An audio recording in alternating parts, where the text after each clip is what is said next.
Good morning, y'all.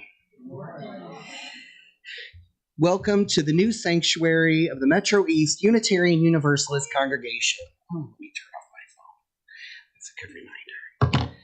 This is a welcoming religious community, and we are so glad that you are here. I'm Sarah Johnson. My pronouns are he, him, and his. And I am a longtime member of this congregation. It's so good to see you all here today, both new friends and friends who have traveled across the river, longtime members and returning folks, and I hope that you will all take the time in the coffee hour that we're not having coffee at to reach out to somebody new and say hello and offer them a welcome. We want to honor folks that are immunocompromised, so we have 2 Sundays a month where we don't have coffee. We call them clean Sundays. We welcome everyone to Home of Comfort, Spirit, Justice, and Hope. We are Unitarian Universalists.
An important ritual in the Unitarian Universalist faith is the lighting of our chalice.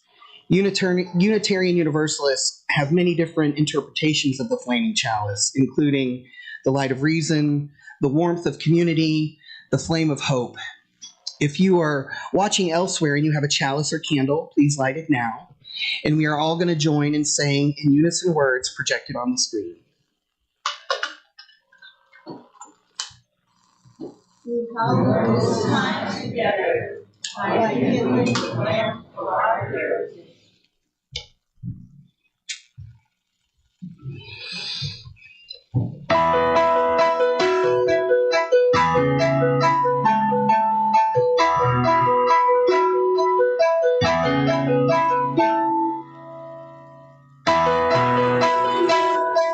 Please rise if you need to sing.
As part of our weekly worship service, we take time for the expressions of joy, concern, or sorrows.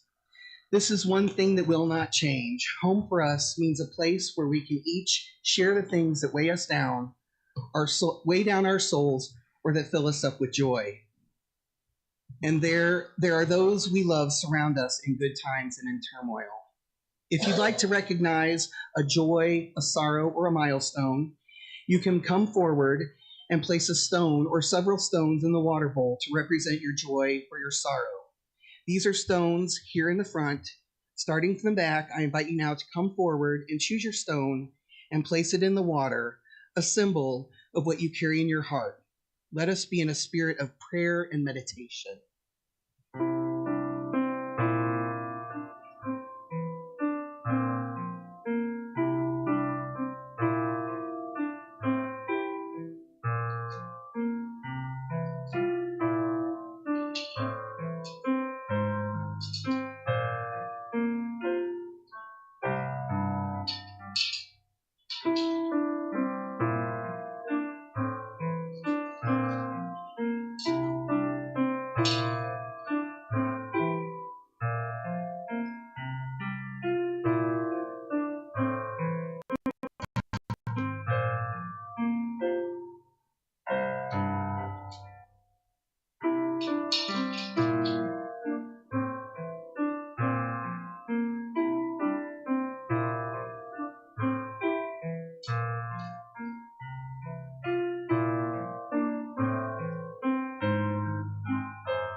Just a little that way.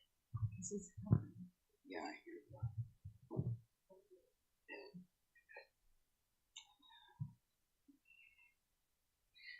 So are the kiddos staying in for they're going out before the video? Okay.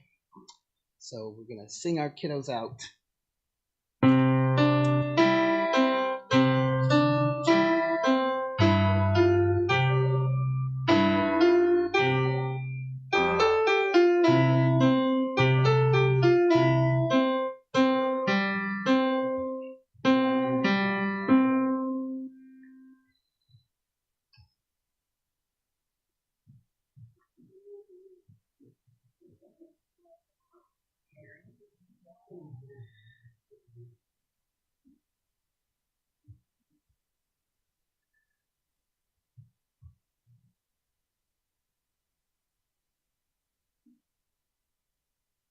Yep, are you able to start the video, or is that? Yep. Start the audio on the video.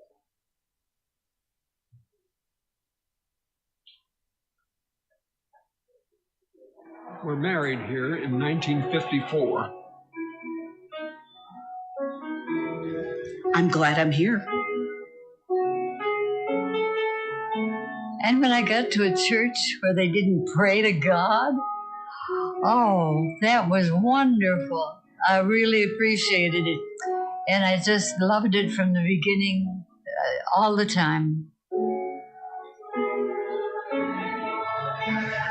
But yeah, I wanted to see what other people in community were doing. What brought me to this church was someone told me there were Unitarian members. I grew up in Alton, and the people I was surrounded with in my family and extended friends and stuff I always felt like I was kind of different. I didn't really fit in, with the people that were around me. And, when I came here, I felt right at home immediately. I felt like a kinship with people, the ideas, the way people looked at things. And I still feel that way. I come in here, this is my family. This is my extended family. We came to visit one Sunday, and everybody was so friendly, and the service was so interesting, and everything just seemed right. Very first time we visited. For me, it's a place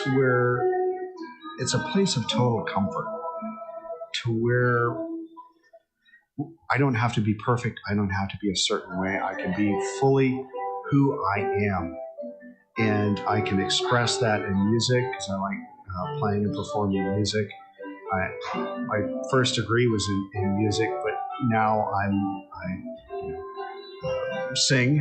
I've never sung before in front of other people, so it's a place where it's okay for me to explore that and to explore something that maybe I haven't tried before, and to really be with people who are not judging. The people. Very much. The friendships that we formed in here. The philosophy, you want to call it, of this particular church being much more humanistic than theologian. Okay. I was tired of dogma, I was tired of theology, and I was looking for humanistic people caring for others. And that's what kept me hooked. And even compared to other Unitarian churches that we've been to in the past, I really felt that this particular Unitarian church gave us a sense of community. Somebody once said something along the lines of that they're not, that when they're here they feel welcome, not just tolerated. And I think that's a really powerful thing. And I think that a lot of stuff that to many of us just feel like no-brainers. Like, of course, two people of the same sex can have a kid. Of course, two people of the same sex should be able to get married. And there's so many blocks in place of that. And I think that many people coming together and just sort of like, yeah, of course, it just makes sense here. And it's almost like I think we would have such a better city, state, country, world, whatever, if when we stepped out of the door, everything that made sense in here still made sense when we walked outside. Because the first thing I think of is pride parade. It's a crazy day. You're hot, and then suddenly it starts raining, and then this rain goes away, and then you're hot again. But we've got this crowd of kids and seniors and everything in between, and all sizes, all shapes, and come together and look at the crowd and see just people are, some people don't even know this, but some people are like it's a church. It's a pride parade. Wow, And they just seem to just really enjoy the fact that we're marching as a church and that we've got families in our group. And, I always think, oh, we're such a ragtag bunch. We don't even have the same shirts on. But they don't care. They're just so happy to see us. And we're just so thrilled to be there. It's been one of the highlights. But it was the rest of the congregation that sort of got people to stay. It's not enough for one person to say, oh, I'm so glad you're here. Everybody else has to be in that area or that position in life, too, to be welcoming and genuinely embracing. I never felt part of a community, really, in my life. And I do here, and it's helped trickle the feeling of community. It's given me empowerment to create community for myself outside of here. I've always felt like I felt different than other people. And this place has allowed me to figure out who I am and allows me to be who I am. One of the very first times that I ever addressed the church body, I said, welcome to this special place. And I've almost said that every time I come to the mic, ever again. And it is a special place. And one of the reasons why is all the people that are in it. When they recognized how love calls them to action, that's when this church really came to life for me, and I think for a lot of other people. I think that today reminded me every time we sing Blue Belt Home as a congregation, I tear up and I'm inspired and I have hope. Music can do that, and that in particular, for one thing, we all sing it really strongly because we know the words and we all buy into the message.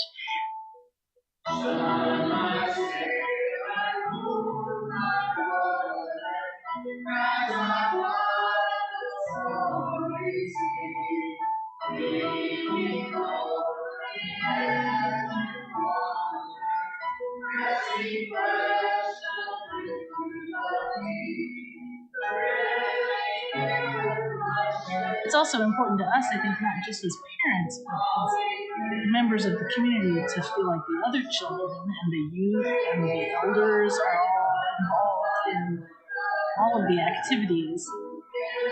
I think at prom there was one moment where there were on the same dance floor everyone from a 6-month-old to an 80-year-old, and I thought, that's why we keep coming back. Mm-hmm. Yeah, it's just a lovely extended community throughout the age groups and the different lifestyles and everything of everyone here. It makes it so much more interesting than kind of a homogenous kind of experience. It just is a fascinating place. There is nothing staid and nothing that seems as though it's going to be the same all the time. It's always growing, always interesting. Around that group of people, this group of people, and seeing what we can do together and how we accept one another as we are and continue to urge us to keep improving ourselves. So yeah, it's definitely the people that keeps me coming back. And then I came in and I was welcomed, and the interior architecture just fascinated me, and the exterior architecture fascinated me, but then I started getting to know the people. And that's what keeps bringing me back. I want to be in a church where people can say what they think and grow. That's the critical thing. If you can't modify your views, you can't grow. This is the most interesting group of people. There's always something to talk to or listen to. People here are fascinating. I'm glad I'm a Unitarian, and I'm happy to be associated with the Anti-Sparks Alliance. I think the freedom and the acceptance of everybody who comes there, and that I like very much. I helped hire the first woman minister, Sylvia Faulkner, How did that feel to you to hire a woman minister? Wonderful. And I keep coming back because I like the people and I like what the church stands for. The community, friends, ideas. I like to think about theology, reading, and I get a lot out of the sermons, and I enjoy this place immensely.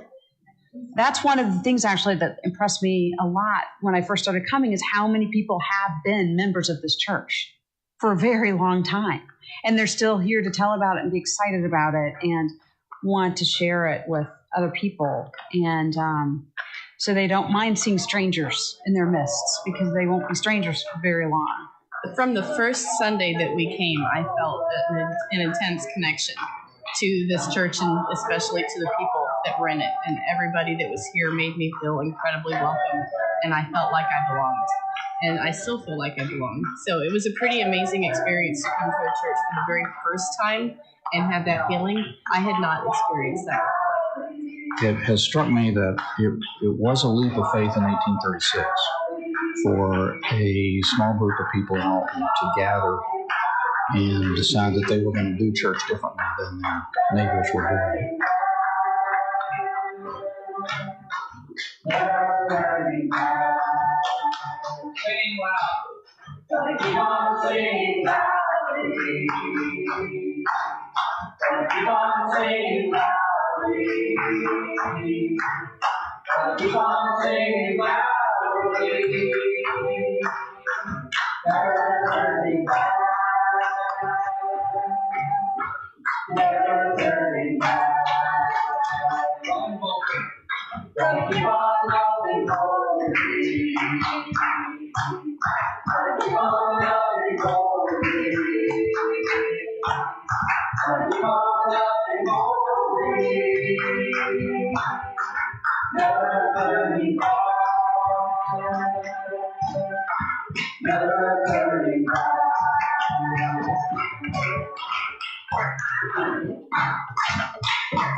Yeah. So I thought that showing this video that Kevin and I made all those years ago would be a way to look back in the rearview mirror to collectively today, see some familiar faces, hold some space for loss of our beautiful building, and listening to the individuals all speak to the community and how it feels to be together. We were all a little younger, and there were no folks holding cell phones documenting our documenting. Nobody was documenting the documenting. And it was just, 14 years ago. It's kind of a vintage documentary at this point. Some of us are smaller, maybe bigger. Certainly some of us had more hair in that video. Better knees, stronger backs, less trauma.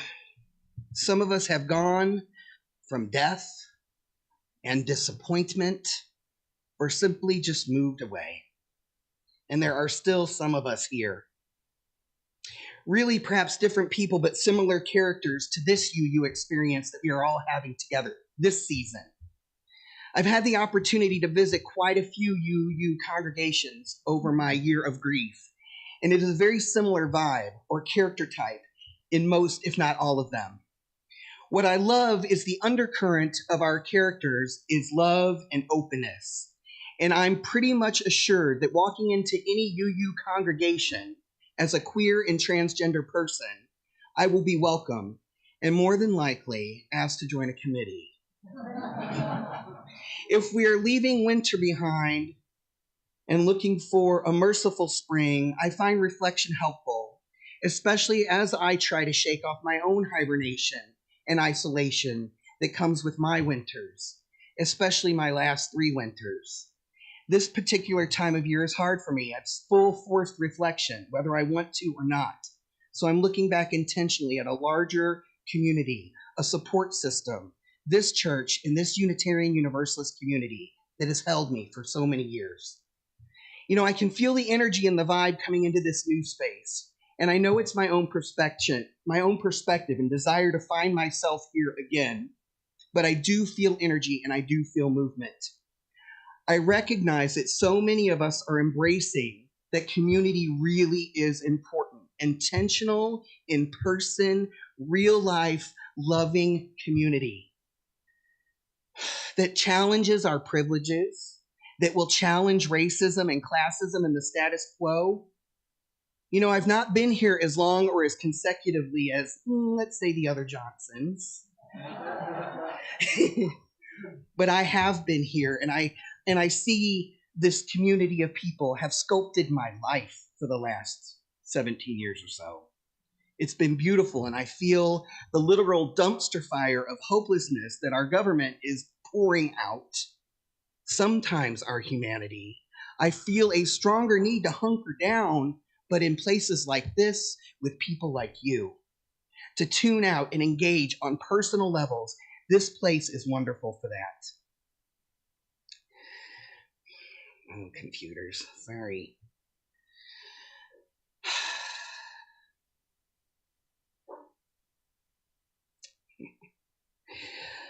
Okay, sorry I lost my stuff here, went down. Okay, so today I'm going to be a UU evangelist. I'll step up here now. I am here to reflect on the good news and the good word of finding community, the good news of finding a space within community where you can explore and challenge your assumptions with other people, where peaceful and engaging discourse is welcome, and your spiritual walk is yours, honey. We can support, we can guide, we can influence, but here in these seats, your spiritual journey is inevitably up to you, and you're going to get energetically what you give. True to most community, you get back in some pretty amazing ways, and I have found this to be true here. I fill in that gap of I sought community for my children and I stayed for myself. I've heard that with other UUs. I came to the congregation in Alton injured by Christianity, reminded just the other day by a chance encounter from a woman who was a member of the previous congregation that Sharona and I were choosing to raise our kids in. We wanted some substantial time to be able to express and educate the children about Christianity because Christianity was all around us. This church had really great music and a super loving vibe. And what they said is that God was still speaking to them and we would be welcome. And we were welcome until we decided that we wanted to become members. On one Sunday, a year or so into sitting in the pews of this congregation. And when we became members and they announced us, you could hear the slow clap of about 12 people out of 300. 300 people. We realized that that particular church stopped listening. And so we left. It took me a year or so to convince Sharona to try it again. And if you knew Sharona, you know. We climbed those rocky steps and walked onto that red carpeting and sat in the bumpy pews of that beautiful sanctuary that is really nicely captured in that video up on top of that heathen hill. We were welcomed, we were encouraged, we were asked to join a ton of committees. And eventually opportunities in leadership. It was a sweet space for me and my partner to be calm together with the storms and trauma that overtook our relationship. We were mostly good there, and we got married there in this giant full house, blessed by, encouraged by our dear Cleaver. We both got involved, and we liked to go. It was one of those things that we both enjoyed doing together, and we'd sit close in the pews. It allowed my queer bicultural children to have access to good community and good people. This church has a lot of good men modeling tender and sweet parenting and loving behavior towards women. That's not everywhere. This community allows the quirks and uniqueness of the kiddos to exist, but when needed challenged, it's done with love and attention. I remember in the heyday of the church, we would have lock-ins for the youth, and we had a choir, and we had theme parties, and we had mission work in Louisiana, and pride parades. Let me just say, when she talks about pride parades, we're talking about pride parades in 2008 and 10, where really it was before Church Pride Inc. There weren't churches in pride parades, and it really was kind of miraculous. And it was moving, and it was dear, and it was sweet. MCC might have been the only other church, so it was powerful. We became a liberal beacon. We had camping ministries. We threw giant all-ages campouts in the summer camps that our kids really wanted but didn't have access to because the summer camps weren't necessarily safe for our kids. So we built one ourselves. It was beautiful and it was art. This community facilitated me to find some of the best friend loves of my life. Some of my most favorite humans I've met in the pews, and I really do consider most of them family. This place held up a mirror to me as a leader and shaped and sculpted my leadership qualities. I believe that the opportunities that I received in this church to go to the Midwest Leadership School in Beloit was life-changing. It gave me permission and the fire and some skills to organize and lead outside of church, outside of this congregation, for my queer and trans community. This church believed in me before I could believe in myself. I am evangelizing after all. That's something that you say when you evangelize. This church believed in me before I believed in myself. But it's true. And they paid for me to go to this life-changing leadership school. Life-changing. It was a 7-day immersive program. And at this time, I was a baby trans, only about a year and a half into my chemical and physical transition, a couple of months post-op. We were provided gendered dormitory housing. Now, this was 2010, and the trans movement was in a different space. I was often the only trans or the first trans that people met. I wish I would have gotten like those little cards that you do in sports ball and handed them out. They'd probably be worth something today. I'm your inaugural trans. Yes. No, don't ask that. Or no, don't ask that. Okay. So I was in this man's land. I'm in a gendered dormitory. Now, I didn't know UU man land. I only knew man land.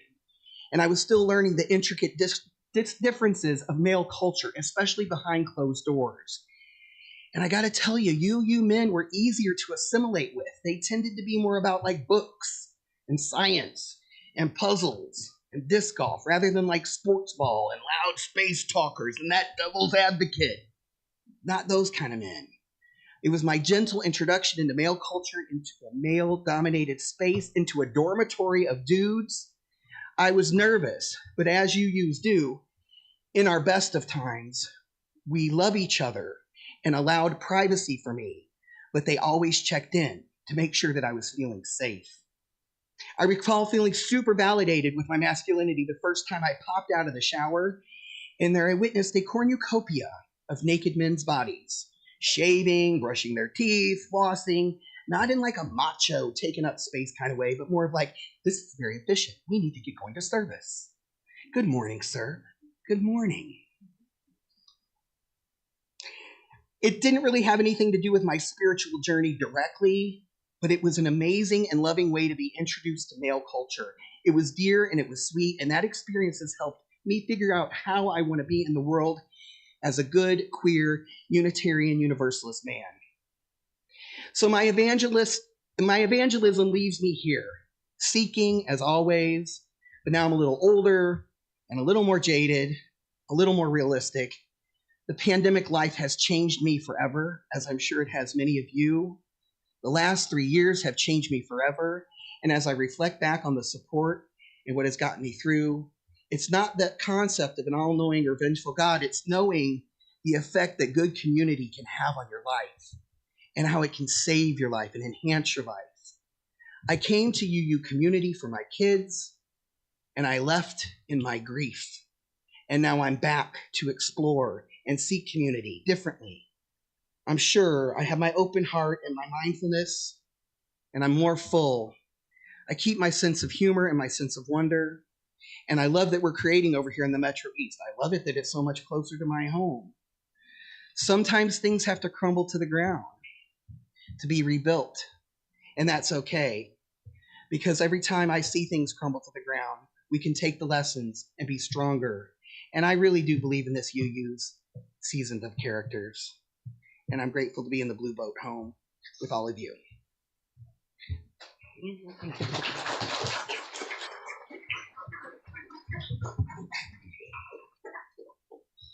All right, Joy, what's next? I can't find the thing. I don't know the order of service. Let me see. The song.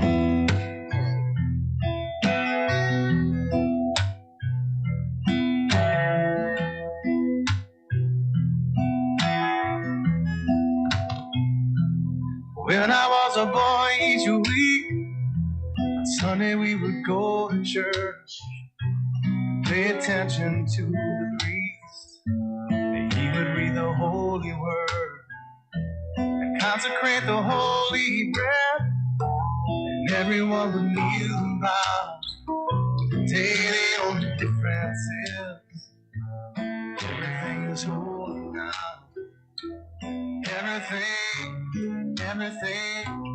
Everything is holy now.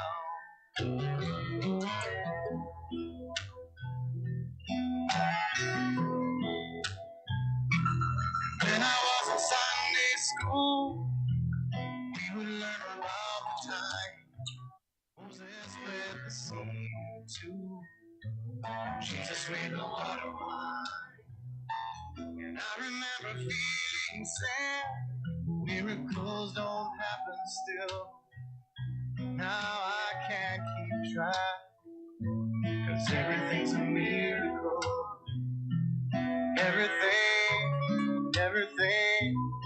Everything's a miracle.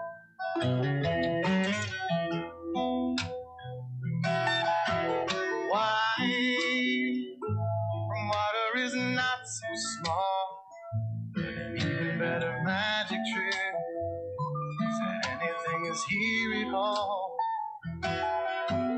So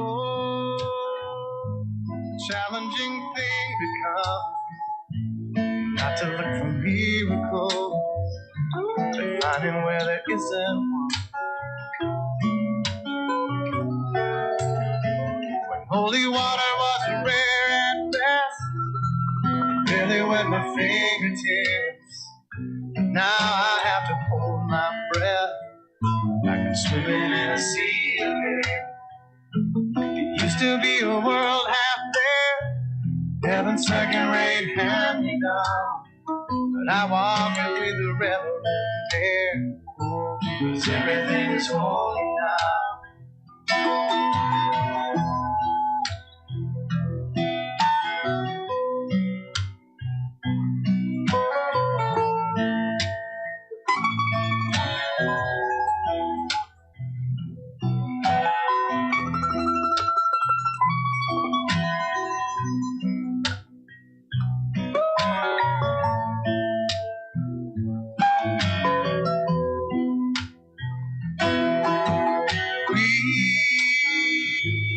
Questioning time's face, say it's not a testament, that'd be very hard to say.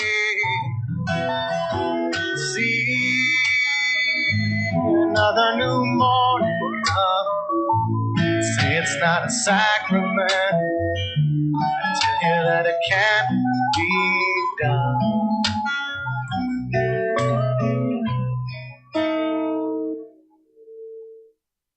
This morning outside I stood, I saw a little red-winged bird shining like a burning bush and singing like a scripture verse. It made me want to bow my head. I remember when church let out, how things have changed since then.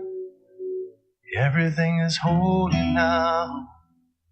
It used to be a world half there, heaven's second-rate hand-me-down, but I walk it with a reverent air, 'cause everything is holy now.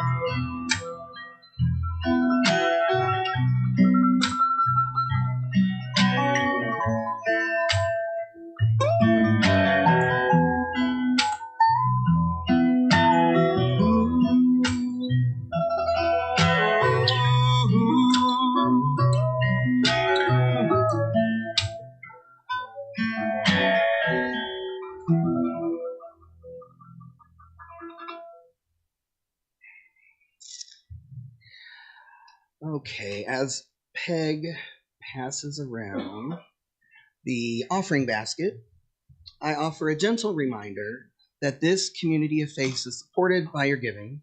Stewardship is more than just a financial donation, but it's also about donating time and talent to help the church. If you can't write a check, please help our church survive and thrive by offering your time. Help make coffee, bring snacks, serve as an usher, serve on other committees, such as helping with worship on occasion. Committee. Please donate all you can, your time and your talent and treasure. All are needed for this church to prosper. You may also mail your financial gift to the First Unitarian Church, Post Office Box 494 in Alton, Illinois. This is for our recorded folks, I suppose. Or you can get out a pen real quick. 62002, or you can give electronically through Givelify, or PayPal. Links are on the church's webpage. And if you're willing to donate your time and talent, please contact a board member and let us know what you would like to do and how and what you can do to help. Give what you will and give what you're able, for you are a generous people. Please join me in our offering prayer. May this offering equip us to inspire love and seek justice. We have announcements. Mary, do you have some? Yeah. Today is Jared Johnson's 87th birthday.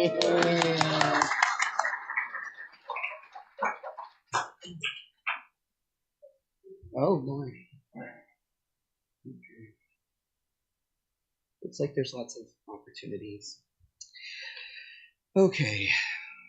So now I invite you to join me in reciting the prayer as I extinguish our chalice.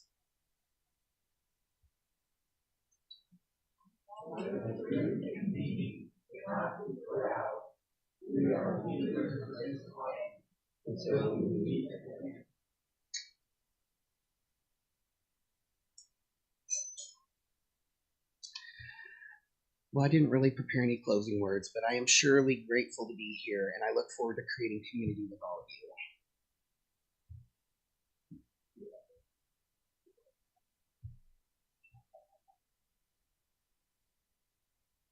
Gonna keep on moving forward. Keep on moving forward. Keep on moving forward.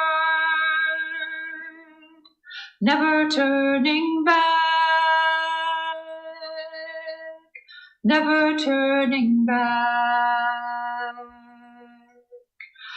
Gonna keep on moving forward.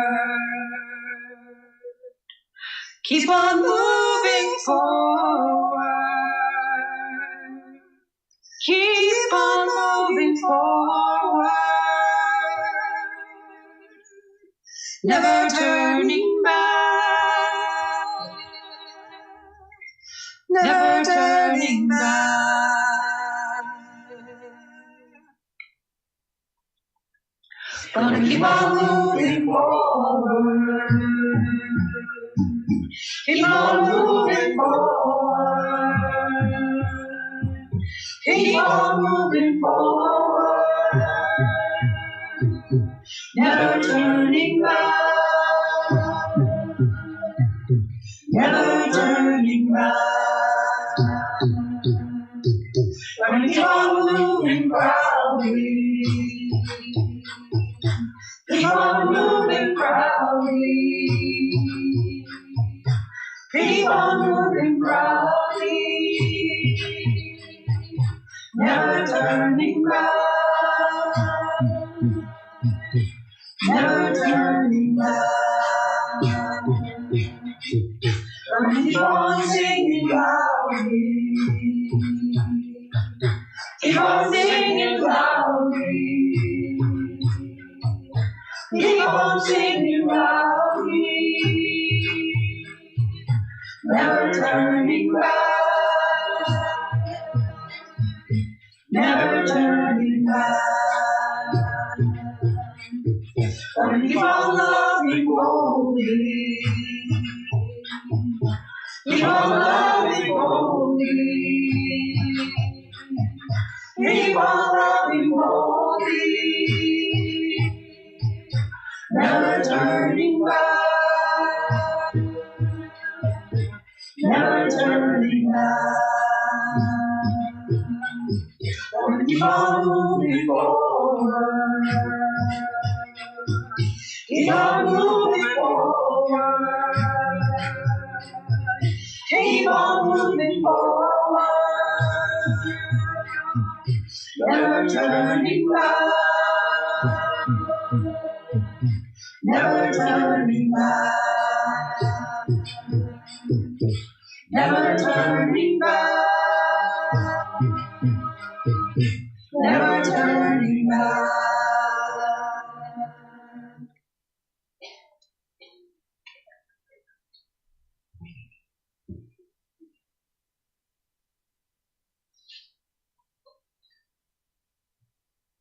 And then that's the end of my script. We're not having Paul.